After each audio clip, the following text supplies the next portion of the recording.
Good evening everyone.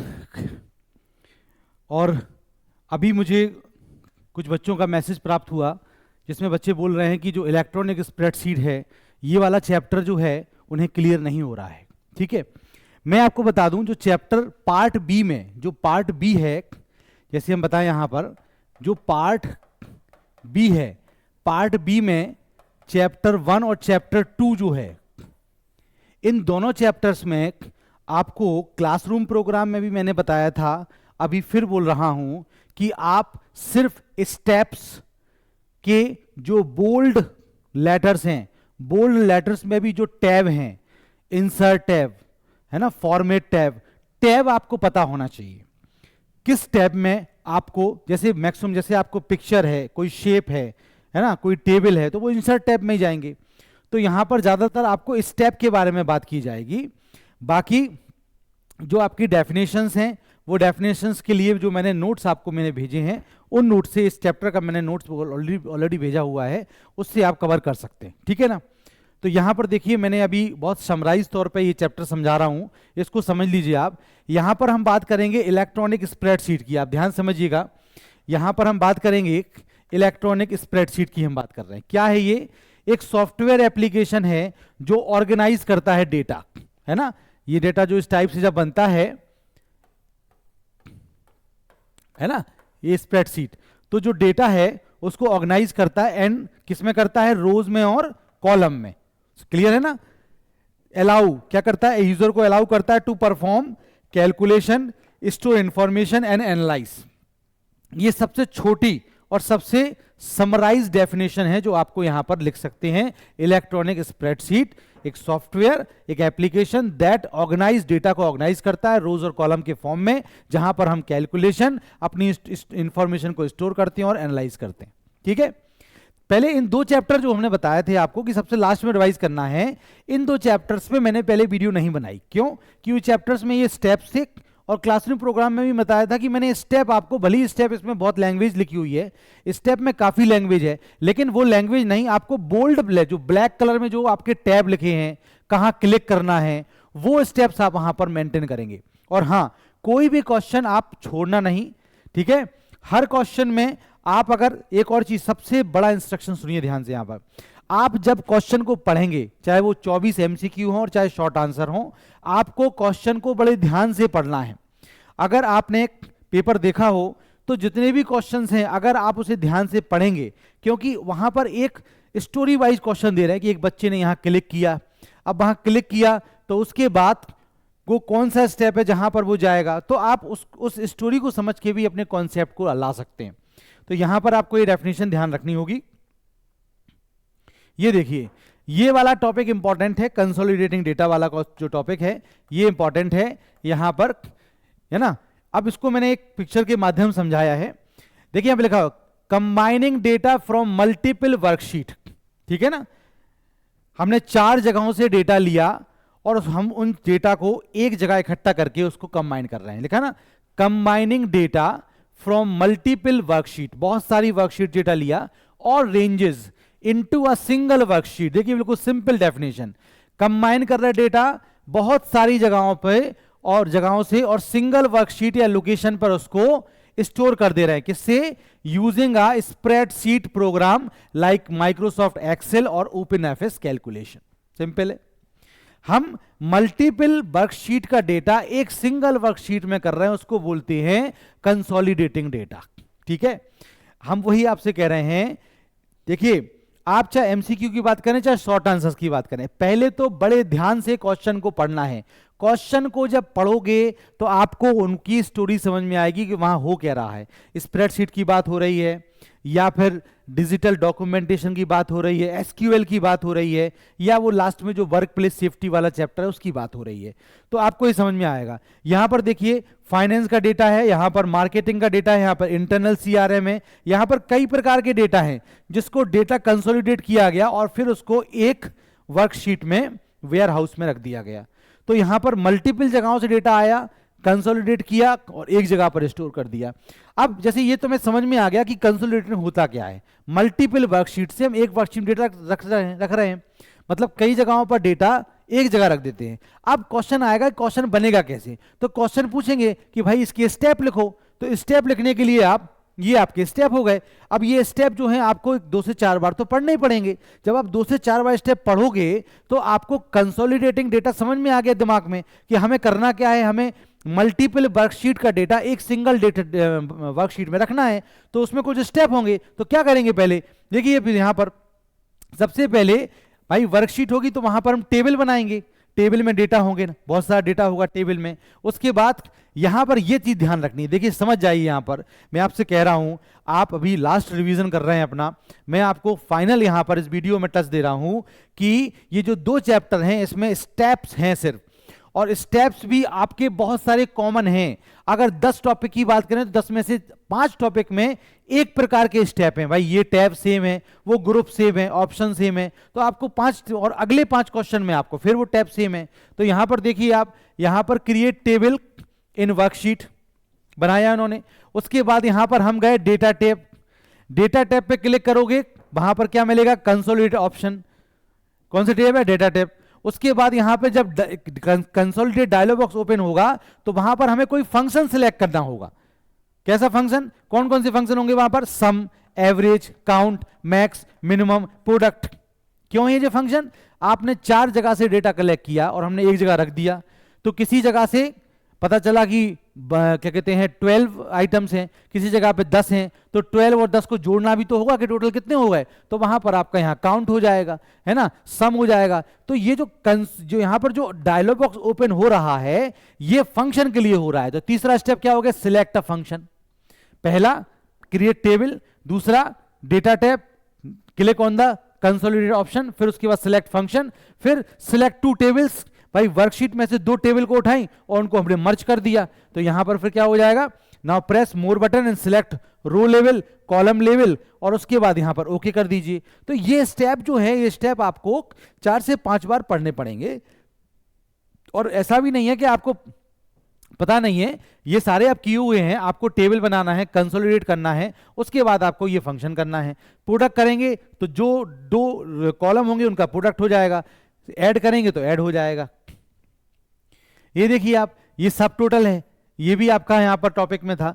तो सब total क्या कर रहा है, यहां पर, यहां भी मैंने स्टेप लिखे हुए हैं, स्टेप से पूरा खेल देखिए लिखा है, क्या लिखा है, सबसे पहले डेटा को सिलेक्ट करना है, फिर उसके बाद डेटा टैब में जाना है, फिर हमें सब टोटल सिलेक्ट करना है, उसके बाद हमें डिजायर्ड फंक्शन, ये भी उसी का पार्ट है, कंसोलिडेट कर रहे हैं ना डेटा को, डेटा कई जगहों पे रखा हुआ है और उसको हम एक जगह सेव कर रहे हैं। तो जब एक जगह सेव करेंगे तो कोई ना कोई फंक्शन तो चाहिए पड़ेगा ना, तो वही फंक्शन हमें यहां पर डिजायर्ड फंक्शन का मतलब कोई फंक्शन लेके आए हम, जिससे क्या हुआ, जहां पर हमें इंसर्ट करना पड़ा, तो डेटा इंसर्ट करना था इसलिए फंक्शन लेके आए, सम कर दिया, बहुत सारे डेटा का हमने सम कर दिया तो हमें एक फाइल डेटा मिल गया।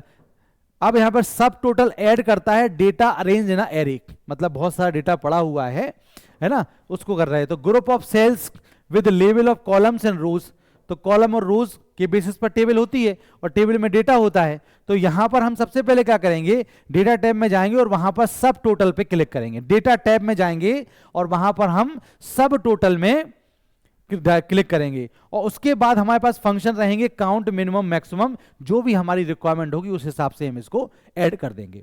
तो ये जो स्टेप हैं, ये स्टेप आप एक जगह अलग से लिख लेते, मैंने पहले भी बोला था, अलग से आप लिख लीजिए उसको, और अलग से लिखने के बाद एक बार आप और रिवाइज कर लीजिए। मैक्सिमम फंक्शन जो है, मैक्सिमम जो स्टेप है, वो स्टेप आपके लगभग सेम है। ये देखिए आपका व्हाट इफ एनालिसिस, यहां पर क्या हो रहा है, ये method of exploring different scenarios and outcomes by changing input values in spreadsheet. Spreadsheet में जब हम व्हाट इफ एनालिसिस की बात करेंगे तो वहां पर हमें अलग अलग प्रकार के इनपुट देकर अलग अलग प्रकार का आउटपुट चाहिए है। भाई कंडीशन बदलेंगे तो आउटपुट बदलेगा, ये तो सभी जगह चलता है। अब यहां पर इसका नाम इन्होंने रख दिया व्हाट इफ एनालिसिस। तो व्हाट इफ का मतलब हम अगर इनपुट चेंज करेंगे तो हमें आउटपुट, उसी को इन्होंने सिनेरियो बोल दिया है। अब यहां पर क्या लिख रहे हैं, how that affect the result of formulas. भाई फॉर्मूला चेंज करोगे तो जो डिस्प्ले रिजल्ट होगा वो भी बदलेगा। तो एनालिसिस ऐसा हो रहा है कि हम, इफ का मतलब यदि हम ऐसा कर दें तो व्हाट क्या होगा, तो ये होगा, तो चेंजेस होंगे। तो यहां पर मैंने बताया भी है, देखिए यहां पर ये प्राइस दी हुई है, क्वांटिटी दी हुई, यहां पर रेवेन्यू है, यहाँ कॉस्ट है, यहाँ आइटम कॉस्ट है, टोटल कॉस्ट है, और यहाँ पे प्रॉफिट है। अब इसमें जो है, इसमें कोई भी परिवर्तन होगा, किसी भी फील्ड में, उसका सिनेरियो बदल जाएगा, लास्ट में जो वैल्यू है वो चेंज होगी। अब ये कहां मिलेगा आपको? ये जब व्हाट इफ एनालिसिस आप करते हो तो यहां पर 3 चीजें सीखने को मिलती हैं आपको। एक तो सिनेरियो मैनेजर, दूसरा गोल सीक, और तीसरा आपका हो गया डेटा टेबल। डेटा टेबल तो आपको पता है, बना टेबल में रोज कॉलम होते हैं, डेटा होता है, उसमें जो डेटा होता है वो आपको पता ही है। गोल सीक में हमने ये अपना बना लिया कि भाई हमारे पास कोई टेबल है, हमारे पास कोई डेटा है पर्टिकुलर, और हम कोई सामान बेच रहे हैं, और हमने गोल बना लिया कि हमें इसको ना 80 रुपए में बेचना है। तो हमने गोल क्या लगा दिया अपना? 80 रुपीज वहां सेट कर दिया। तो वहां पर जब 80 रुपीज में वो चीज सेट होगी, बिकेगी, तो हमारा जो है ऑटोमेटिक यहां पर जो व्हाट इफ एनालिसिस है वो काम कर जाएगा। ये सिनेरियो है, सिनेरियो में हमने अपना इनपुट सेट कर दिए, हमने आउटपुट सेट कर दिए अपने। तो व्हाट इफ एनालिसिस में आपको 3 चीजें पता होनी चाहिए। एक तो हो जाएगा आपका सिनेरियो, दूसरा हो जाएगा आपका गोल सीक, है ना, और तीसरा हो जाएगा आपका डेटा टेबल। ये आपका टॉपिक इंपॉर्टेंट है ना। इंपॉर्टेंट तो वैसे सब होता है, लेकिन ये चीज जो है आई हुई है पिछले कई सालों से, तो इसलिए इंपॉर्टेंट है। देखो लिखा भी है सिनेरियो, गोल सीक और डेटा टेबल। क्या है इसमें? What if analysis in Excel allow you, क्या अलाउ करता है? Try out different values. ये सिनेरियो है, हम डिफरेंट वैल्यू से चेक कर रहे हैं, सिनेरियो है। फॉर द फॉर्मूलाज, फॉर्मूला लगा दिया आपने, अब उसमें अलग अलग वैल्यूज देके चेक कर रहे हैं कि ये फॉर्मूला आपका जो है क्रॉस चेक हो रहा है।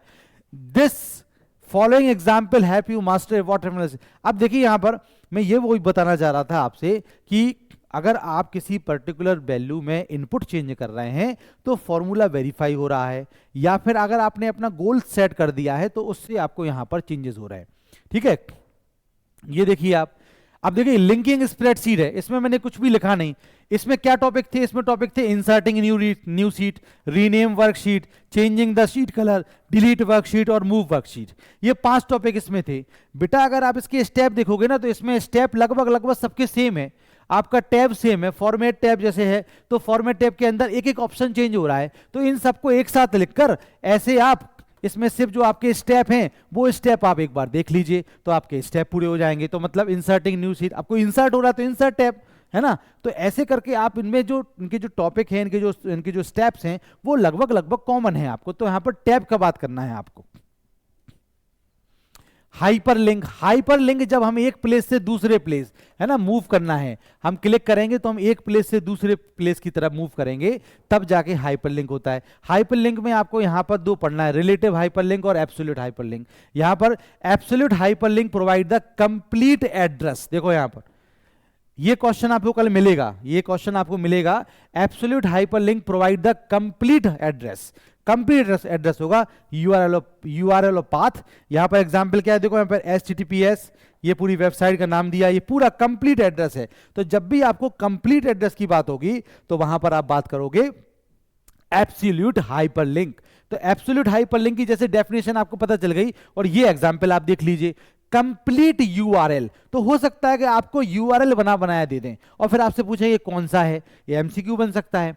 तो जो भी आप पढ़ के जा रहे हो उस टॉपिक को आप कल एक बार और रिवाइज कर लीजिए। मतलब जो स्टेप्स हैं, खासकर बाकी जो आपकी जो टेक्निकल है, जैसे डेटाबेस हो गया, SQL हो गया, ये आपने सब समझ लिया होगा। लेकिन जो पहला दूसरा चैप्टर है इसमें स्टेप ज़्यादा है, तो स्टेप जब ज़्यादा होते हैं जाहिर सी बात है मिक्सिंग होने की संभावना होती है। लेकिन यहाँ पर आप जब ये जो डेफिनेशन है देखिए, absolute hyperlink provide the complete address of the destination. Complete, बार-बार बोला हूं, कंप्लीट एड्रेस। कंप्लीट एड्रेस को बोलते हैं हम यहां पर एब्सोल्यूट हाइपरलिंक। यहां पर देखिए वेबसाइट का नाम स्लैश, फिर उसके बाद पेज का नाम। तो यहां पर आप देखिए ध्यान से, कंप्लीट एड्रेस है, मतलब वहां पर आप पहुंच जाओगे, ठीक है ना। और लेकिन जब हम आप रिलेटिव हाइपरलिंक की बात करते हैं तो relative hyperlink specify the location of the destination resource relative to the current document of web page. यहां पर सिर्फ पर्टिकुलर लोकेशन को बताया जा रहा है। जैसे यहां पर देखिए इमेज फोल्डर के अंदर logo.png है। जैसे आप किसी कंप्यूटर में जाएंगे, वहां पर एक फोल्डर के अंदर क्लिक करेंगे और वहां पर कोई इमेज होगी, तो वो हो गया आपका यहां पर रिलेटिव हाइपरलिंक। लेकिन किसी वेबसाइट का या कोई कंप्लीट जब एड्रेस आता है तो वो हो जाता है एब्सोल्यूट हाइपरलिंक। तो ये बहुत सिंपल डेफिनेशन थी। क्लासरूम प्रोग्राम में जब ये चैप्टर्स में पढ़ा रहा था तो उस चैप्टर्स में भी मैंने आपको बताया था। लेकिन ये स्टेप हैं, स्टेप तो बेटा रिवाइज करने पड़ेंगे, और रिवाइज कर लोगे तो आपको आ जाएंगे। ये देखिए यहां पर शेयर और रिव्यू वाला टॉपिक है, इसमें मैंने खास तौर पे बताया है भाई जब हम शेयर की बात करेंगे तो कितना छोटा सा आंसर है, मैंने लैंग्वेज नहीं लिखी। पूरे बच्चे यहां सभी बच्चे ध्यान से देखें यहां पर कि जब ये जो शेयर और रिव्यू की बात हम यहां कर रहे हैं तो यहां पर मैंने सिर्फ वो बोल्ड वाले लेटर्स लिखे हैं, वही जरूरी है बस। किस टैब में जाना है? रिव्यू टैब में जाएंगे। कौन से ग्रुप में जाना है? चेंजेस ग्रुप में जाना है। कहां पर क्लिक करना है? शेयर वर्कबुक बटन पे क्लिक करना है। तो आपको टैब पता होना चाहिए। रिव्यू टैब में गए, चेंजेस ग्रुप में गए, शेयर वर्कबुक बटन में गए, ये है रिव्यू। यहां पर जो है रिव्यू वाला ऑप्शन जो है उसके लिए है। अब यहां पर जैसे फॉर एग्जांपल यहां पर फिर उसके बाद एडिटिंग टैब में जाएंगे और आप ओके क्लिक कर देंगे, आ जाएंगे। अब यहां पर जैसे रिव्यू टैब है तो इसके पहले आप लिख सकते हैं click on the review tab. तो ये लैंग्वेज जो आप लिख रहे हैं क्लिक ऑन द, फाइंड, जो भी आप एक्स्ट्रा लैंग्वेज लिख रहे हैं वो आप वहीं पे बना सकते हो। मेन इस पे नंबर मिल रहे हैं कि ये जो आपको ग्रुप पता होना चाहिए, है ना। शेयर वर्कबुक बटन हो गया। कौन से टैब में जाएंगे? तो जब हम शेयर में जाएं, जब हम शेयर करेंगे पर्टिकुलर शीट को तो हम रिव्यू टैब में जाएंगे। फिर कौन सा ग्रुप होगा? चेंजेस ग्रुप होगा। वहां क्या मिलेगा हमें? शेयर वर्कबुक बटन मिलेगा। वहां पर फिर क्या करेंगे? हम एडिट करेंगे, एडिटिंग टैब मिलेगी। वहां पर हम फिर पर्टिकुलर फाइल को सिलेक्ट करेंगे, फिर ओके कर देंगे। सिंपल 5 स्टेप हो गए, आपको यहां पर कर देना है। तो स्टेप जो है, स्टेप जाहिर सी बात है कि बहुत सारे 2 चैप्टर में ज्यादा स्टेप्स हैं तो वो कंफ्यूजिंग वाले आपको लग रहे होंगे, लेकिन अगर आप यहां पर सिर्फ टैब भी याद रखेंगे और अगर मान लो टैब और बटन 2 चीजें, कौन से टैब में है कौन सा बटन है ना, और बाई चांस अगर कोई चीज स्किप भी हो रही है तो आपने इतने सारे स्टेप लिखे हुए हैं तो आप यहां पर टैब तो सबके याद ही रखना और उसके बाद वहां लिख दोगे तो आपके आंसर्स भी सही आने लगेंगे। रिव्यू के लिए देखिए यहां पर स्टेप क्या है? रिव्यू टैब देखो, यहां पर मैंने बताया था यहां भी रिव्यू टैब है और यहां भी रिव्यू टैब है। तो टैब जो है मैक्सिमम क्वेश्चन में सेम है। तो रिव्यू टैब में, चेंजेस ग्रुप में यहां पर क्या है? Track changes. यहां पर क्या था? Share workbook button. यहां पर ट्रैक चेंजेस है, यहां पर शेयर वर्कबुक बटन है। तो यहां पर क्योंकि हम ट्रैक चेंज कर रहे हैं यहां पर, उसके बाद हाईलाइटेड चेंजेस करना है। फिर उसके बाद एक्सेप्ट रिजेक्ट चेंजेस में स्टेप देखिए, रिव्यू टैब यहां पर भी है और यहां पर आपको ट्रैक चेंजेस में जाना है। इस पूरे शेयर रिव्यू में एक ही टैब के अंदर सारी चीजें हो रही हैं, तो आपको सिर्फ यहां पर टैब और बटन इस्तेमाल करना है। टैब और बटन, टैब और बटन रखने से आपको यहां पर काफी हद तक काम हो जाएगा। एक्सेल देखिए, ये एक्सेल कमेंट्स हैं, है ना। एक्सेल में ऐड करना है कमेंट, एडिटिंग करना, डिलीट करना है। अब तीनों कमेंट में अगर आप ध्यान से देखेंगे तो इनमें कमेंट में तीनों के स्टेप सेम है, आप बुक में देख लीजिएगा। मतलब कि वहां पर टैब से लेकर बटन तक उसमें चेंज है, बस एक आध ऑप्शन चेंज है। मतलब कि भाई यहां पर आपको एडिट में जाना है, यहां पर डिलीट बटन हो, यहां पर आपको ऐड करना है। तो ये जो है, अब ये कोई बहुत बड़ा क्वेश्चन नहीं है। अब इसमें अगर आप सिंपल अपना टैब पता कर लीजिए, बटन पता कर लीजिए, बाकी की लैंग्वेज अपने मन से लिखना है आपको और आपके नंबर पूरे यहां पर तैयार हैं। ये देखिए मैक्रो, मैक्रो क्या है? Macro saved sequence of commands that stored for later use. आपने एक कमांड, आपने एक मैक्रो क्रिएट किया और मैक्रो मतलब कि भाई मैं एक बटन दबाऊंगा और ये काम हो जाएगा, ऐसा आप समझ लीजिए इसको, ठीक है ना। आपने बना के रख लिया, है ना। अब बना के रख लिया आपने लेटर यूज। लेटर यूज का मतलब जब हम बाद में यूज करना चाहेंगे, मैक्रो को हमने क्रिएट कर लिया तो मैक्रो को हम सेटअप कर लेंगे। मैक्रो मतलब हम पहले से अपनी तैयारी कर ले रहे हैं कि इस पर्टिकुलर यूज के लिए हम ये वाला कमांड इस्तेमाल करेंगे और हमारा काम बहुत जल्दी हो जाएगा। तो मैक्रो जो है सेव्ड है, मतलब सेव्ड सीक्वेंस, कौन सी कमांड किस सीक्वेंस में चलेंगी ये बता रहे हैं वो। मैक्रो को पहले क्रिएट किया जाता है। तो यहां पर जैसे creating a sample macro develop tab, कौन सी टैब है यहां पर? Developer tab. अब देखो यहां पर जैसे आपका एमसीक्यू बनना होगा तो एमसीक्यू कैसे बनेगा कि इन विच टैब सॉरी कौन से टैब में आपकी मैक्रो जो है वो पाई जाती है, तो डेवलपर टैब है। उसके बाद यहां पर आप रिकॉर्ड मैक्रो बटन में जाएंगे जो कहां पे पाया जाता है? आपका कोड ग्रुप में। कौन से ग्रुप में? कोड ग्रुप में, ठीक है। तो ये आपका एक स्टेप बन जाएगा कि कैसे क्रिएट करेंगे आप मैक्रो। कौन से टैब में जाएंगे? डेवलपर टैब में। किस ग्रुप में है? कोड ग्रुप में है। वहां कौन सा बटन मिलेगा? रिकॉर्ड मैक्रो बटन मिलेगा। तो record macro button developer tab में है और आपको यहां पर कोड ग्रुप में जाना। तो 3 स्टेप आपके हो गए। अब ये 3 स्टेप आपको 2 नंबर में लिखने हैं। उसके बाद लैंग्वेज अपनी ऐड कर सकते हैं आप। पूरा का पूरा नंबर आपके स्टेप पर रहेगा। स्टेप में भी क्या? स्टेप में भी जो बोल्ड लेटर में लिखे हुए हैं। तो ये 2 चैप्टर हैं, बाकी चैप्टर तो टेक्निकल है, पार्ट है, आपने कर लिया होगा। सेशन 8 है वहां पर जो वर्क प्लेस सेफ्टी है वो बड़ा आसान है। डेटाबेस मैंने आपको रिकॉर्ड कर ही दिया था, है ना। दो आपके एमसीक्यू हैं, उनको बड़े ध्यान से पढ़ना है। एमसीक्यू में अच्छे से पढ़ने के बाद ही आएगा आपको, ध्यान से, एकदम टिक मार्क नहीं होगा। 5 शुरू के 2 क्वेश्चन तो रहेंगे जो आपके सीधे सीधे टिक हो जाएंगे, ठीक है ना। और यहां पर रनिंग अ मैक्रो, इसके 2 स्टेप हैं, इसमें वही टैब है, डेवलपर टैब है। सभी में आपको डेवलपर टैब में जाना है, और डेवलपर टैब के बाद वहां पर कोड ग्रुप है, वहां पर फिर ऑप्शन बदल जाएगा। तो देखिए डेवलपर टैब और कोड ग्रुप तो सेम है ना, उसके बाद फिर आपके ऑप्शन बदल रहे हैं। तो मैक्रो में हर एक टॉपिक में आपको 4 से 5 जो है टैब जो आपके हैं, तो वो आप कर लीजिए, उसको एक बार अच्छे से रिवाइज कर लीजिए, क्योंकि स्टेप की बात है यहाँ पर। ये थी आपकी। अब मेरी आप बात सुनिए ध्यान से, मैं आपको ये बताना चाह रहा हूं कि फिर से मैं आपको रिवाइज करा रहा हूं कि 100 नंबर के पेपर में, जो 100 मार्क्स का आपका पेपर है ना, इसमें आपका 50 और 50 में डिवाइड होता है ना। ये आपका थ्योरी पेपर है जो आपका 18 मार्च कल है ना, ये कल आपका पेपर है। ये आपके इंटरनल होते हैं, है ना। 18 मार्च में भी आपके यहाँ पर 24 नंबर के यहाँ पर एमसीक्यू हैं, और 26 नंबर के यहाँ पर शॉर्ट आंसर वगैरह हैं, ठीक है। अब ये देखिए आप 24 एमसीक्यू में आपको यहां पर बड़े ध्यान से पढ़ना होगा। ध्यान से पढ़ें। क्यों पढ़ने के लिए बोल रहे हैं, ध्यान से पढ़ने के लिए। मैं आपको बता दूं, आज कुछ बच्चे मेरे पास आए थे, तो मैं जो आप क्वेश्चन पढ़ रहे हो वो क्वेश्चन आपको पता है। जैसे स्प्रेडशीट हो गया, रोज कॉलम आपको पता है, टेबल के अंदर होते हैं। डेटाबेस आप पढ़े हो, टेबल आपको पता है ना। उसके अंदर जो एसक्यूएल है वो पता है आपको, जैसे आपको पता है। लेकिन जब क्वेश्चन आपका बनेगा तो क्वेश्चन थोड़ा सा स्टोरी वाइज भी बना सकते हैं, है ना। जैसे एक बच्चे ने डेटाबेस इस्तेमाल किया, डेटाबेस में उसने टेबल बनाई, तो बाय डिफॉल्ट टेबल उसकी क्या होगी, तो आप कहोगे यार ये तो स्टोरी टाइप हो गया, तो टेबल 1 बताया था उसका, है ना। डेटाबेस 1 जो होता है बाय डिफॉल्ट होता है। तो वो चीजें जो हैं वो स्टोरी वाइज भी बन रही हैं क्वेश्चंस में। तो वो आपको, इसलिए मैं कह रहा हूं जो एमसीक्यू आप होंगे, एमसीक्यू को आपको बहुत ध्यान से पढ़ना होगा। बहुत सफिशिएंट टाइम है, 2 घंटे का समय है। पेपर आपको जिसको आ जाएगा वो 1 घंटे में कर देगा, ठीक है ना। तो इसलिए आप 2 घंटे में पूरा पेपर जो है सही करना है आपको, तो आप सुकून से पढ़ें, बड़े आराम से पढ़ें, कोई भी आपको ऐसी परेशानी नहीं होगी अगर आप अच्छे से पढ़ेंगे, ठीक है। तो ये एमसीक्यू आपको ऐसे हो जाएंगे, ठीक है। अब ये 26 नंबर का जो है, तो इसमें भी आपको जो पहला पार्ट मिलेगा, मतलब जो पहला क्वेश्चन इसमें मिलेगा, ये क्वेश्चन आपको पार्ट ए में से मिलेंगे ज्यादातर। जैसे आपका पार्ट ए में क्या है, जैसे एंटरप्रेन्योर क्या होता है, सेल्फ मोटिवेशन क्या है ना, या फिर आपका जो डिजिटल वो क्या कहते हैं, जो ऑपरेटिंग सिस्टम के बारे में पूछेंगे आपसे, तो ये आप पूरा कर लोगे, है ना।